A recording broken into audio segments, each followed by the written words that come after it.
Bueno, cambiamos de tema, 11:41, le vamos a saludar al doctor Carlos Ferreira, que ha tenido la amabilidad y se ha puesto tan elegante para venir a estar con nosotros. Doctor, gracias por venir, buen día. Gracias a ustedes, es un placer estar en Canal 10. Bueno, muy bien, muchas gracias. El doctor es médico epidemiólogo y presidente de la Alianza Clima, Vida y Salud Internacional. ¿Qué es esa alianza?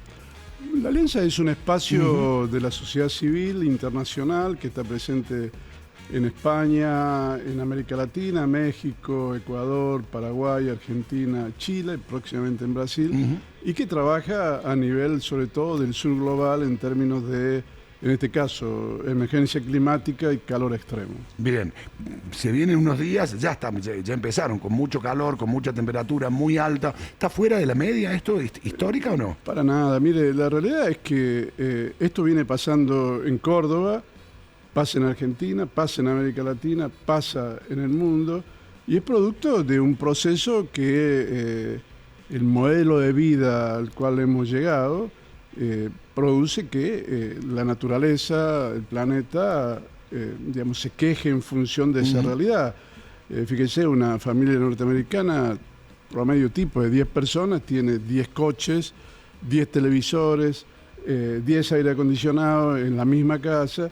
Y es un nivel de vida que no soporta el planeta, digamos, ¿no? Realmente desde ese punto de vista, ese tipo de vida que no está en el sur global, está en los países del norte, Europa, Estados Unidos, Canadá, Japón, China, realmente es el que produce este proceso de emergencia climática que desde hace unos años algunos sectores no de la ciencia han empezado a negar. La ciencia lo ha estudiado muy concretamente, y lamentablemente en nuestro país tenemos un presidente que es negacionista, y esto derrama sobre otros gobiernos que posiblemente, como el de Córdoba, que no son negacionistas, tienen que ser de alguna manera retardatarios para enfrentar esto. Pero hoy no hay ninguna ciudad en el mundo del tamaño de Córdoba, del nivel de desarrollo de Córdoba, que no tenga cada comienzo de tiempo estival un programa estratégico ante el calor y un programa anual para enfrentar los daños y pérdidas del calor. ¿Qué implica esto? Que se tiene que preparar el Estado, tiene que tener este plan, tiene que tener presupuesto, estructura, un área del ministerio. Hay ciudades que tienen un director del calor, por ejemplo, que se ocupa especialmente a través ¿Director del calor? Director del calor. Más, en Estados Unidos, César, hay un ministerio del calor. Porque es tan importante el tema del calor hoy en nuestras vidas, producto de este modelo de desarrollo que se ha ido instalando, que, bueno, Occidente dice desde la época de la Revolución Industrial, pero nosotros en América Latina sabemos que este proceso se comenzó en los años del colonialismo, siglo XVI, cuando llegaron los conquistadores europeos, italianos, británicos, españoles, portugueses, italianos, y trabajaron con extractivismo, tanto natural como humano, la esclavitud. Córdoba tiene esclavos. Sabemos que ese proceso ha recalentado el proceso y ha venido incrementando. Y ahora estamos viendo una etapa final. La ciencia definió, en el marco de la política, en la conferencia de las partes de cambio climático en París, de que teníamos que hacer todo lo posible para que ese modelo de sociedad basado en el extractivismo y un modelo energético estructurado sobre los fósiles se cambiase lo antes posible, porque si no la temperatura iba a llegar al año 2050 a un crecimiento de 1.5 si es que empezamos a hacer algunas actividades. Si no hacíamos nada, todo seguía como hasta el año 2015, el crecimiento de temperatura iba a ser 3.8 en el mejor de los casos. 3.8 por encima de la temperatura de la revolución industrial, que cuando se empezaban a tomar los datos de temperatura. Bueno, dijimos, firmamos los 190 y pico países que participan, firmamos, vamos a hacer todo lo posible para reducir ese efecto invernadero producido por el modelo de ciudad, reducir el extractivismo, proteger las instancias naturales, los verdes, evitar que suba el crecimiento de la temperatura de los mares y de la tierra. Y bueno, nos encontramos que esa temperatura no se pudo controlar.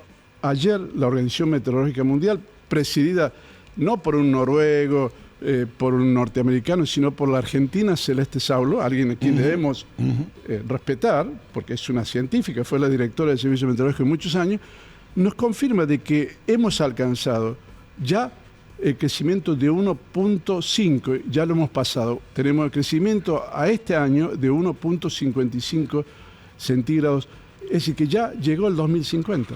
El futuro llegó. Y aparte de eso, el año pasado, 2024, fue el año más caliente de la historia reciente de la humanidad.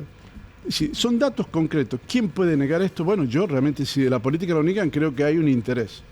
¿Por qué? Porque detrás de ese calentamiento hay intereses, hay empresas, sí, un modelo de negocio. Hay un modelo de negocios, hay guerra. Entonces, claramente, si el señor presidente de la Nación está a favor de esto, que lo diga, así que no diga no cree en la ciencia. No, yo estoy a favor del mercado, de las empresas, de la industria de las armas, de que entonces nos entendemos más, pero los argentinos no somos tontos. Y desde ese punto de vista tenemos que entender.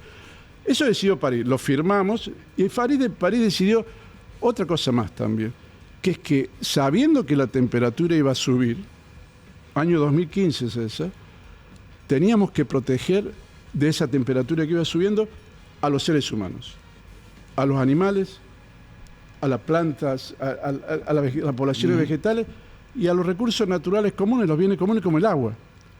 El calor está impactando el agua, está impactando las poblaciones vegetales con incendios, está impactando en la vida silvestre de los animales, en nuestros animales domésticos que se mueren con el calor y en los seres humanos. Pues lamentablemente el 50% que se dijo en París, los gobiernos tienen que hacer esto, no se respetó. No sé. Ahora, se respetó en otra parte. Fíjese usted cómo es el mundo, tan cambiado está. Usted va a Los Ángeles en época de verano y usted tiene Los Ángeles una política de adaptación para proteger a las poblaciones vulnerables del calor. Hay políticas claras que establecen, por ejemplo, en Los Ángeles, que si hay una persona que vive en pobreza energética, una madre con 2 niños jovencitos que no tiene dinero para pagar el aire acondicionado, va a la municipalidad, a su médico, y el médico le da una receta. ¿Sabe lo que dice la receta? Denle a esta señora un aparato de aire acondicionado para usar 3 meses y se lo tiene que dar la municipalidad, porque hay un marco normativo, hay un plan. Lo que tendría que hacer Estados Unidos es, a la vez que hacer eso, reducir las emisiones de gases de efecto invernadero, reducir la intensidad del calentamiento, y no lo hace. Es decir, el norte, Canadá, el Reino Unido, Alemania, Francia, tienen políticas de adaptación ante el calor extremo, pero no tienen políticas de mitigación. En el sur global, ¿qué pasa? Si usted analiza eso, lo que hay en Argentina y en Córdoba, va a ver que no hay política de adaptación. Y lo que hay es política de mitigación. Nos meten en la cabeza de que acá hay que modificar el modelo energético y tenemos biocombustibles, tenemos que hacer todo lo... Cuando emitimos muy poco. Realmente el aporte que hace la Argentina a este proceso de calentamiento con las emisiones es pequeño, excepto algunas ciudades. Entonces, claramente el mundo es al revés. Y aquí tenemos que ser claros. Y yo digo esto para que los ciudadanos lo entiendan. Entonces, entremos al tema específico de la realidad. El escenario es que tenemos calor extremo, la temperatura a nivel global, esto que pasa con el calor global, esta ola de calor, pasa en España, pasan en Nueva Delhi, pasan en Harare, en Nigeria, pasan en Sudán, pasa en Johannesburgo, pasa en Santiago de Chile. Es decir, esto lo que pasa en Córdoba no es extraño.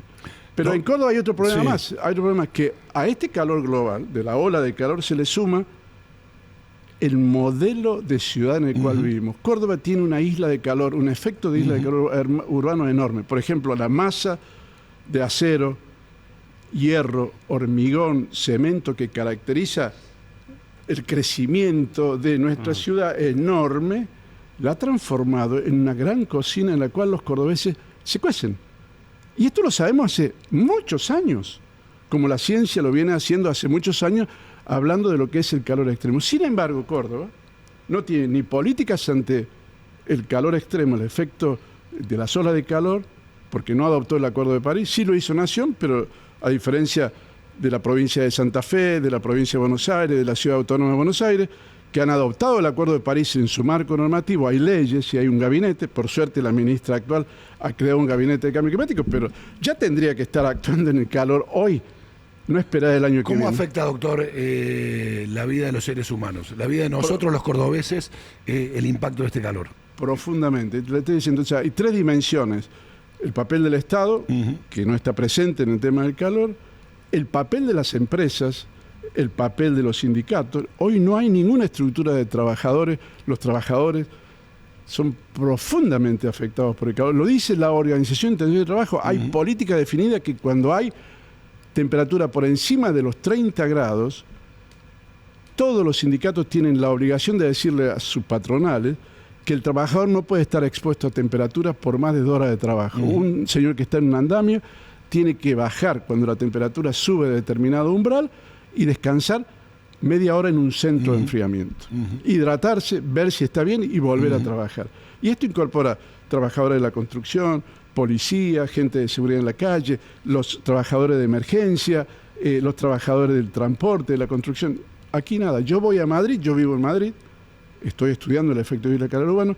No hay ni un trabajador de la construcción en Córdoba en este día que tenga equipamiento de protección personal, que tenga un centro de enfriamiento en su lugar de trabajo y que tenga un apoyo de enfriamiento para ver que él no se descompense.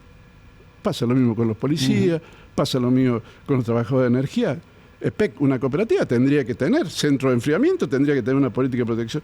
Eso en los seres humanos. Y luego, en términos de la individualidad, está el tercer nivel. Habíamos dicho Estado, habíamos dicho instituciones empresarias, sindicatos, universidades. Las universidades tendrían que tener investigación sobre el impacto del calor. Esta isla de calor urbano hace 20 años que está presente. El calor urbano, no hay en las conferencias de la parte de cambio climático universidades, facultades de medicina que no participen. Nunca vi una universidad cordobesa. ¿Cuáles son las zonas más calientes de Córdoba? Bueno, volviendo entonces, volvemos al final. Entonces, frente a esta realidad, yo empiezo a trabajar el año pasado, cuando veo en cuál es la situación de Córdoba. Y me encuentro que el efecto de isla calor urbano es muy potente. ¿Cómo se mide la temperatura en Córdoba, César? Hay 3 estaciones meteorológicas. En el aeropuerto, unas 7 kilómetros de la ciudad, otra en el observatorio meteorológico a 70, 80 metros de altura por encima del plató de la ciudad y a 4 kilómetros del Instituto Aeronáutico. Realmente esa temperatura que producen estas estaciones meteorológicas es una temperatura promedio. ¿Y qué pasa? Yo he medido que estoy, por ejemplo, en el barrio de Alta Córdoba, 32 grados, dice el Servicio Meteorológico Córdoba tiene 32 grados, pero me voy a Marechal y me encuentro con que hay temperaturas de 48 grados. Entonces, y ese es el efecto de isla de calor urbano. Ese efecto de isla de calor urbano ha establecido que en Córdoba debe haber alrededor de unas 200 microislas de calor en la ciudad de Córdoba que afecta a los ciudadanos que viven en esos municipios. Hay 500 municipios, tenemos que ver en la provincia de Córdoba cómo enfrentan, porque hay que informar. Ahora, hoy en día el mundo está pensando en términos de servicio meteorológico que tenemos que tener una estación meteorológica aproximadamente cada 800 metros, kilómetros, para medir el ámbito de temperatura, humedad en el cual vivimos. Pero hoy en día, los cordobeses cuando escuchamos hace 32 grados en Córdoba, no es la cifra, la temperatura que usted merece en su lugar. Entonces, lo que tenemos que hacer, y aquí entramos, nuestro papel como Alianza Clima, Vida y Salud, le decimos a la población de Córdoba, al ciudadano, le decimos en la cara al papá, a la mamá, jefa de hogar, que lo primero que tiene que hacer es comprar un termómetro digital, son baratos, para saber cuál es la temperatura de su casa, porque la temperatura de su casa no es la que dice el servicio meteorológico. Y si estas personas viven con una familia extendida, tienen el papá y la mamá que están enfermas, el abuelo, o tiene un hijo diabético, tienen que saber la temperatura que viven para controlar que no haya ningún síntoma de alarma que plantee que ese niño, ese abuelo se empieza a deshidratar.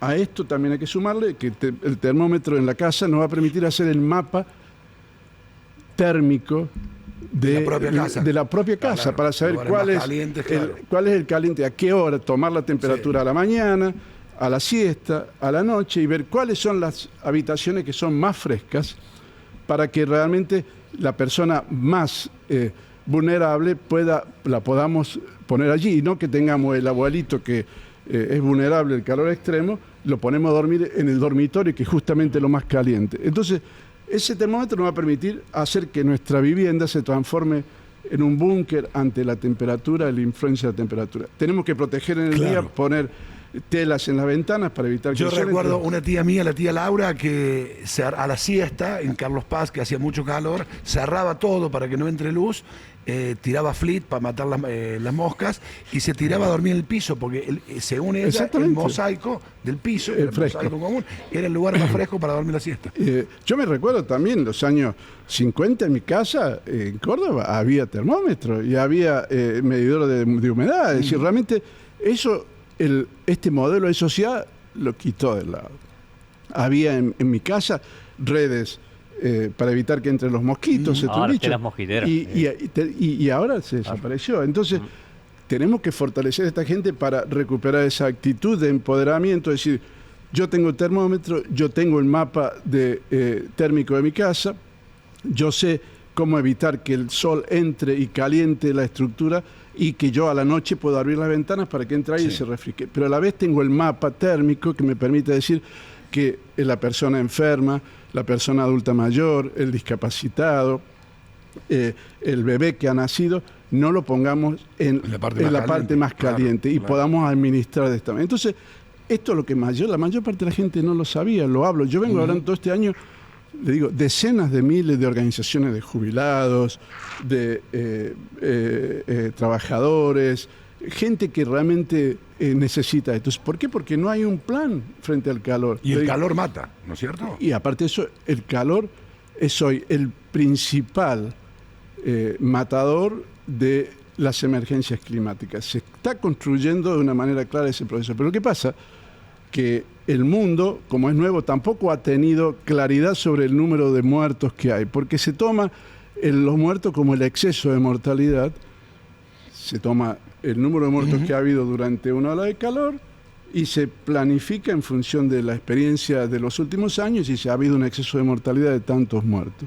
Pero hay que pasar una etapa secundaria, realmente hay que pasar a construir desde las estadísticas sanitarias un verdadero modelo de mortalidad, que por otro lado ya está en la clasificación internacional de las enfermedades 11, establece claramente 30 códigos que establecen por qué se muere uno en función del calor.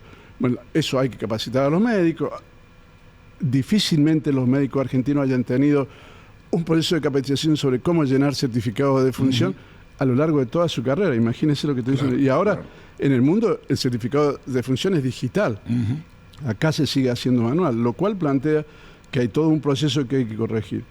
Pero esas son las instituciones. Volviendo a la casa, volviendo al Señor, porque lo que nos están viendo son gente que quiere que le ayudemos a entender cómo funciona. Mejor. Lo primero que, una vez que han comprado el termómetro y tienen esta idea del instrumento, tienen que entender que este no es un problema de hoy. Este es un problema que se va a instalar ya por los próximos 30, 40 años. Si no tenemos esta mentalidad de ver el futuro con el calor, no vamos a poder actuar con él. Entonces, la casa está contenida, por supuesto hay que tener los cuidados normales, beber agua, estar hidratado, estar atento a los síntomas de alarma, signos de alarma que ya comenté. Estar hidratado es siempre agua, ¿no es cierto? No cuentan otro tipo de bebidas, ni siquiera el mate.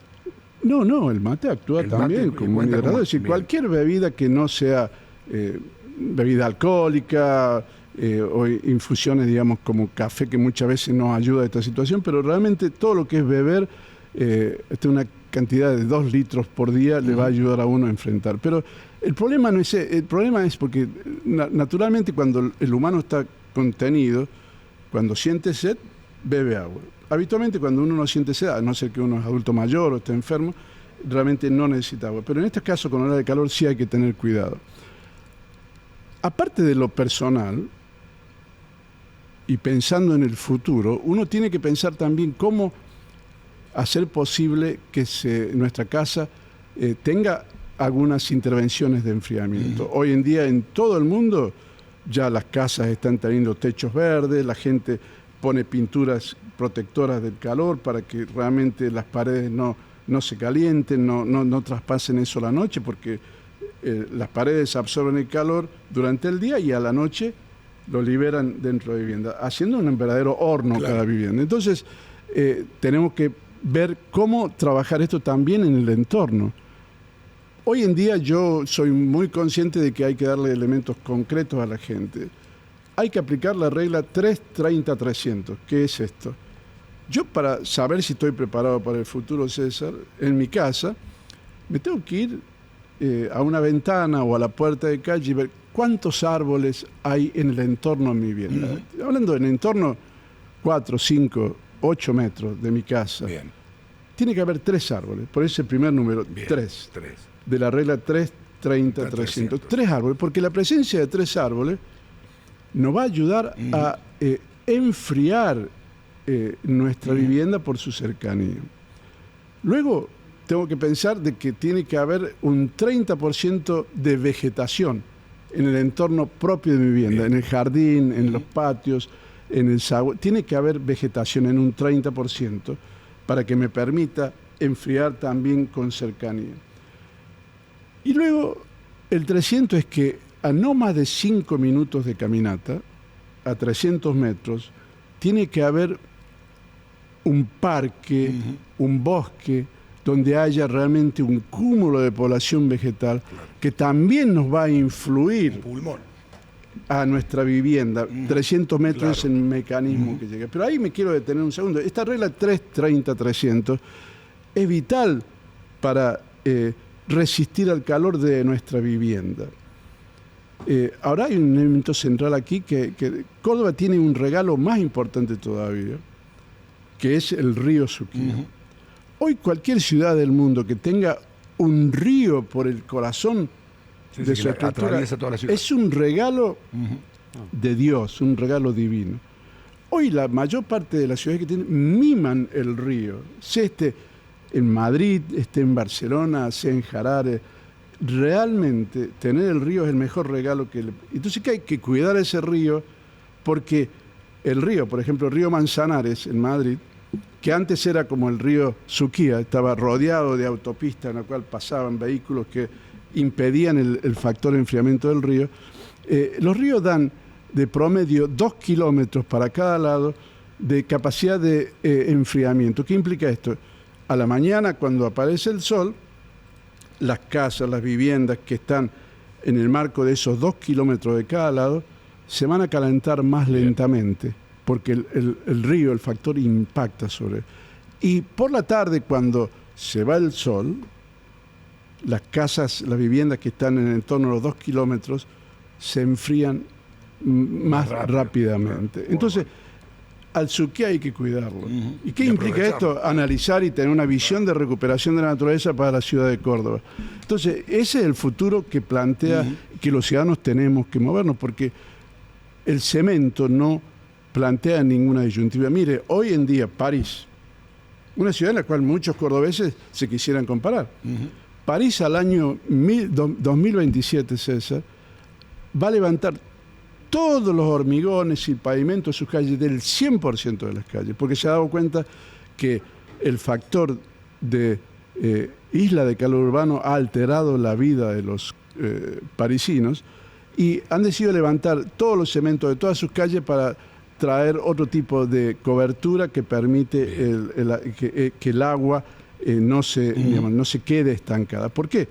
Porque el calor, y ahí vamos a ir concluyendo, el calor no solamente trae calor, el calor trae una serie de desastres muy graves. En primer lugar, sequías. Fíjense lo que está pasando. En nuestro país las sequías son un impacto directo. El calor, por eso me extraña que tengamos un gobierno que habla de macroeconomía, que el señor Milei habla de macroeconomía. Los 2 últimos premios Nobel de Economía en el mundo han puesto como eje de su estudio el calor. El calor impacta en la macroeconomía reduciendo el PIB de los países. Entonces, si el señor Yayora, que se precia de la economía, de cuidar la economía, tiene que pensar que el calor de Córdoba impacta en nuestro PIB, que impacta en la vida y calidad de vida de todos los cordobeses. Entonces, tenemos que tomar el calor con seriedad. Entonces, desde ese punto de vista, la realidad es que no solamente los ciudadanos tenemos que prepararnos, y vamos a ayudar de adelante a hacerlo, Pero el Estado, si cada vez que hay una ola de calor, todos los hospitales de Córdoba, todos los centros de salud en la ciudad de Córdoba no están preparados con médicos capacitados, con enfermeras capacitadas para saber lo que es el calor. Miren, yo he hablado con gente médica de Córdoba, no han tenido un entrenamiento sobre cómo funciona el calor en la vida de las personas.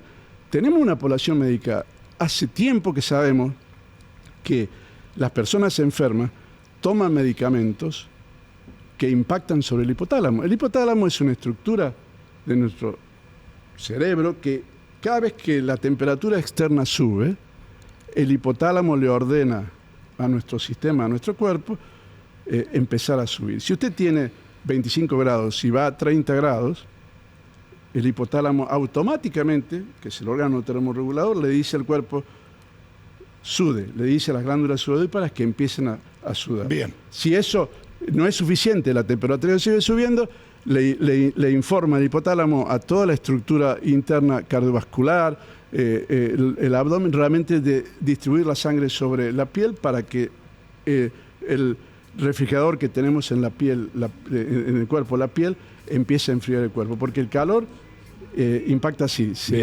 La temperatura exterior hace que suba la temperatura en el cuerpo y esto es lo que es fatal porque produce los golpes de calor, los daños del calor en la salud. Okay. Doctor, muchas gracias. Ha sido completísimo, podríamos seguir charlando, así que lo invitamos para la próxima, pero quédese porque le vamos a sumar a esta charla a Karina Vargas, que es meteoróloga del Observatorio Hidrometeorológico de Córdoba, para que nos cuente un poco cómo van a seguir las previsiones del clima. Karina, buen día, gracias por atendernos. Hola, ¿qué tal? Buenos días. ¿Cómo va? ¿Todo bien? Todo bien. Bueno, contanos un poco. Calor. Sí, ¿qué es lo que se viene? Bueno, tenemos una alerta amarilla emitida por el Servicio Meteorológico Nacional para todo lo que es la zona del litoral, centro del país, también la zona de Buenos Aires, parte de La Pampa, la zona de Cuyo, ¿sí? Y también vamos a resaltar que acaba de salir una alerta naranja también en combinación con esta amarilla para algunas zonas de Buenos Aires, parte del sur de Córdoba, la zona de San Luis y todo lo que es Mendoza, San Juan. Así que bueno, a extremar cuidados con esta ola de calor. ¿Temperaturas máximas de cuánto más o menos para la ciudad de Córdoba? Bueno, para hoy vamos a tener para todo lo que es Córdoba, algunos sectores más o menos, pero entre 37 y 38 grados. La zona del norte de Córdoba, por ahí 39 grados. Y bueno, extremar cuidado sobre todo lo que es miércoles y jueves, que ahí las temperaturas seguramente superan los 40 grados. La sensación térmica también elevada y en algunos extremos y picos de 42, 43 grados.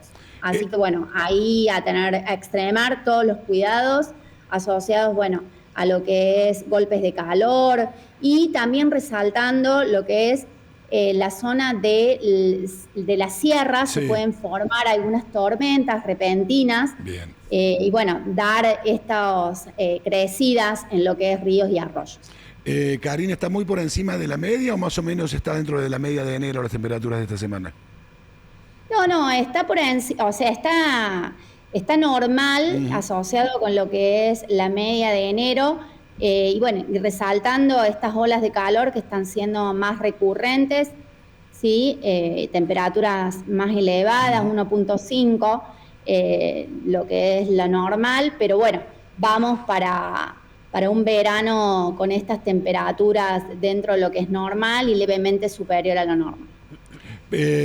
¿Precisión de lluvia para cuándo más o menos o de que refresque un poco? Bueno, lo que es el viernes ya vamos a tener más humedad, ¿sí? Más inestabilidad, así que el viernes vamos a tener un leve descenso de temperatura a 35 grados, pero ojo que se puede potenciar ahí aún más la sensación térmica, ¿sí? Y el alivio bien marcado va a venir para el fin de semana, en donde va a ingresar un frente frío, el cual va a traer descenso de temperatura en el orden de los 28, 29 grados y en algunos sectores menos también. Y bueno, nada, con ráfagas de viento, precipitaciones, tormentas, ¿sí? Y bueno, un gran alivio. Karina, gracias como siempre, muy amable. No, por favor, hasta luego. Ahí estaba Buenos días. Karina Vargas directamente desde el Observatorio Y Hidrometeorológico. muy interesante Sí. lo que plantea. La realidad que también hay que ver de que ahí yo no coincido mucho con la señora, que Sí. este es un tema normal. Sí, sí. Realmente la temperatura normal de Córdoba... Normal en cuanto a la media del año Sí, pasado. sí, y los pero años realmente Y a en la los época, hechos la claro. temperatura va a ir subiendo Claro, mucho más en cada los vez va a ser próximos más años. alta, claro. Y luego las temperaturas no incorporan el efecto de calor urbano, de isla de calor urbano, Sí, que claro, es realmente el crecimiento de la temperatura local, que Bueno. también hay que medirlo. Bueno. Hay temas- Sí. Para el cierre, porque tengo que ir a la tanda. Perfecto. ¿Cuál es el lugar más frío de Córdoba? De la ciudad de Córdoba. Si usted tuviera que decir, me tengo que ir, me voy a tirar 2 horas en algún lado, ¿a dónde iría? Mire, la zona de la Reserva San Martín son Bien, las zonas que bien. realmente son algo que hay que proteger, Sí, hay sí, que sí, evitar que está que dentro de la realmente región municipal. avance el Sí. modelo de Sí, sí. cemento sobre la ciudad Bien. porque van a sobrecalentar esta zona. Pero yo le quería decir que si me deja esto, hoy a la tarde, entre 7 y 9 de la tarde, por radioclimainternacional.org, una radio por streaming, Online. tenemos Radio Calor Urbano, que es un programa especial que venimos dando en todas las provincias, Muy bueno. las ciudades capitales. Hemos tenido Santiago del Estero el jueves pasado, hemos tenido La Rioja el viernes, ayer Catamarca, hoy Córdoba. El jueves tenemos Buenos Aires, el viernes Santa Fe. Vamos a Bien. completar durante todo el mes de febrero toda esta cuestión, porque estas olas de calor no terminan el lunes. No, Van a claro, continuar claro, con otra claro. ola de calor y todavía falta lo más complejo. Por eso yo le pido a los oyentes que se preparen para resistir al calor desde la casa, desde el lugar de trabajo y desde la escuela, porque no puede haber un aula sin termómetro, no puede haber un aula sin que los niños y los docentes sepan a qué temperatura se trabaja, y no puede haber un trabajador sin un termómetro, sin Bien. conocer la temperatura de trabajo, y mucho menos la familia. Entonces esa es la manera de enfrentar. ¿Usted es de Córdoba, doctor? ¿Nacido en Yo, Córdoba? yo soy nacido en Córdoba, pero me fui muy Se joven, fue muy joven, a los 24 Bien, años, bien. no porque yo quise, sino Sí. que había un modelo autoritario de sociedad, yo era Sí. dirigente sindical, y bueno, Y tuve se fue, que irme, está bien. y he trabajado en 50 países. Fui 25 años mira. consultor de la OMS, trabajé en la adopción de la reforma de salud de España. Usted sabe, el mundo, todo el mundo acá habla de tratar de gestionar un sistema de salud privado, que lo privado es mejor. Mire, el país más capitalista del mundo es el Reino Unido. El Reino Unido tiene un sistema público de salud, uno de los mejores del mundo. No lo van a tocar, los británicos No, lo nunca, defienden. Claro. España, con Felipe González, estructuró el mismo sistema. Yo fui parte del equipo de Felipe González para instalar el sistema de modelo. salud. Volví en el 84 al país porque Alfonsín dijo, doctor, venga, vamos a hacer este sistema. No se lo hizo. Y hoy vemos cómo el sistema público está desapareciendo y se está importando un modelo privatista de salud que ante el cambio climático, César, Nada. va a saltar por los aires, porque esto es papel del Estado. El Estado tiene que responder por la salud de la gente. Y esto es lo grave. Yo creo que aquí puede ser justamente uno de los problemas por los cuales no hay políticas ante el calor en Córdoba, siendo que tiene la isla de calor urbano más grande de América Latina, porque no está presente el Estado. Y porque le dicen al Estado que no, porque también con las enfermedades del calor gana dinero, pero pierde el que la sufre, pierden los pobres, pierden los trabajadores. Doctor, muchas gracias. Un gustazo. Muy No, amable. un gusto. Gracias por venir. El doctor Gracias. Carlos Ferreira. Vamos.